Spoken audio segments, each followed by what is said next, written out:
चंद्रपूरमध्ये कर्जापोटी किडनी विकणाऱ्या चंद्रपूरच्या रोशन कुळे या शेतकऱ्याला अजूनही न्याय मिळालेला नाहीये। या प्रकरणातील सावकार दिवाकर निकोरे याला राजकीय पाठबळामुळे पोलीस वाचवत असल्याचा गंभीर आरोप रोशन कुळेंनी केलेला आहे। 8 लाख रुपये दिल्याचं बँक स्टेटमेंट आणि पुरावे देऊनही पोलीस चौकशी करत नाही असा आरोप करण्यात आलाय। या प्रकरणामध्ये 6 सावकारांवर आता कारवाई झालेली आहे, मात्र अजून एका सावकाराला अटक न झाल्यानं पोलिसांच्या भूमिकेवर प्रश्नचिन्ह निर्माण झालेलं आहे।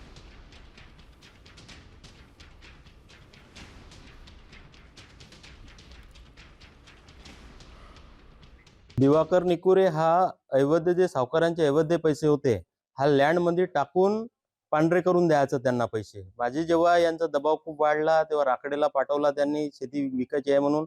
मग राकडेने ते जोर जबरदस्ती करून बाबाला हे करून ते शेती घेतली ना। यांनी माझ्याकडे शेती ठेवली ना, ट्रॅक्टर ठेवलं, माझं काहीच जगण्याचं काहीच ठेवलं नाही या लोकांनी।